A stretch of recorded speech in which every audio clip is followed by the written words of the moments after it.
Imagine owning a building, only to be accused of trespassing at your very doorstep. This was the reality Marcus Johnson faced on what should have been a day of pride and accomplishment. A stranger's deep-seated prejudice turned his moment of triumph into a public spectacle.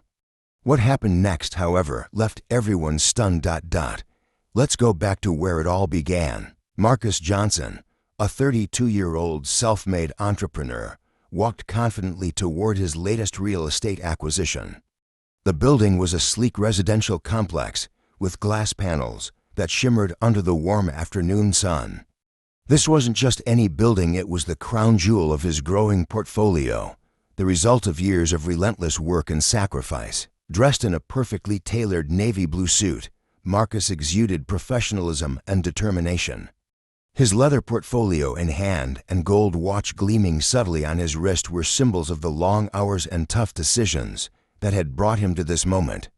His dark skin glowed in the sunlight, and his neatly trimmed beard added an air of gravitas to his confident stride. As Marcus approached the keypad at the building's entrance, he felt a sense of pride swelling in his chest. This building was more than bricks and glass, it represented his vision and perseverance. But before he could punch in the access code, a sharp, accusing voice broke the tranquility. "Excuse me, what do you think you're doing here?" Startled, Marcus turned to face the source of the voice. Standing there was Karen Evans, a woman in her early 40s with meticulously styled blonde hair and a pristine beige trench coat. Her piercing gaze was filled with suspicion, her arms crossed as if she were ready to pounce. "You can't just loiter around here," she continued, her tone laced with hostility. Marcus paused for a moment, taking in her condescending posture and sharp tone. He chose his words carefully. "I'm sorry, is there a problem?" Karen's eyes narrowed as she took a step closer, clutching her designer handbag. "You don't belong here. This is private property." "Who are you, and what business do you have here?" The accusation hung heavy in the air. Marcus could feel the weight of the onlookers' stares. Tenants passing through the lobby slowed their steps, their curiosity piqued. Some discreetly pulled out their phones to record the exchange, while others whispered among themselves. Marcus took a deep breath, steadying himself. Years of navigating similar situations had taught him patience, but Karen's blatant hostility pushed the limits of his composure. "This is my building," Marcus said evenly, his calm tone masking the simmering frustration beneath. Karen let out a sharp laugh, disbelief written all over her face. "Your building, that's a good one," she scoffed. "I'm calling security." Before Marcus could respond, the building's maintenance manager, Louise, appeared from a nearby hallway.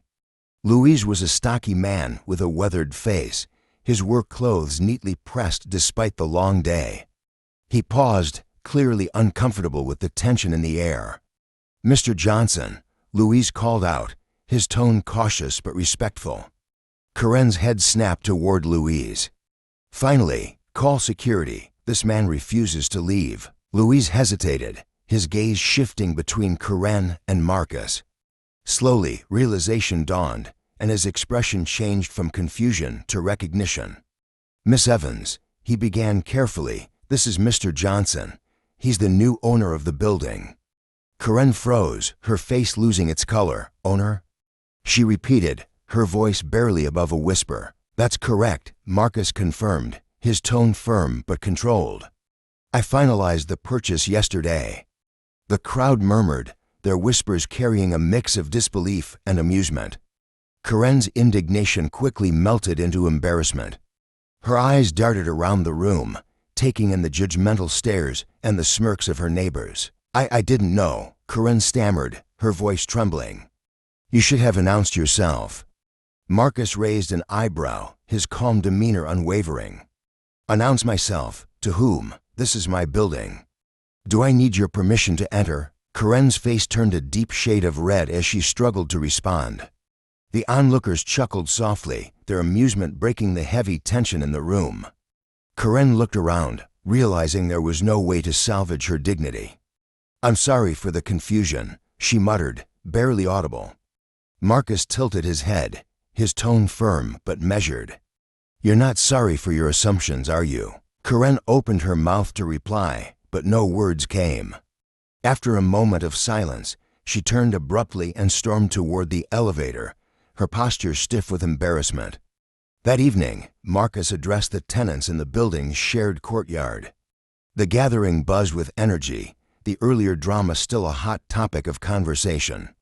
Marcus stood at the front, his commanding presence drawing the crowd's attention. "Good evening, everyone," he began, his voice steady and confident.